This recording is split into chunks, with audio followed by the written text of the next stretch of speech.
Hello everyone, welcome back to my channel Initial Solution. In this video, I'll show you how to make Instagram private. So first of all, you need to go for your profile, then go for in this three line option, click on settings and privacy.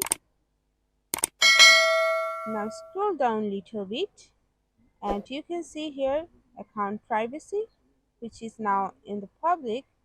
So go for it and now you have to just turn it on. Okay, so now you can see private, account privacy is private. So this is how you can make Instagram private. Hope this video helped to you. If it did, then please like, comment and share. Subscribe to our channel and don't forget to hit the bell icon for more videos. Thank you.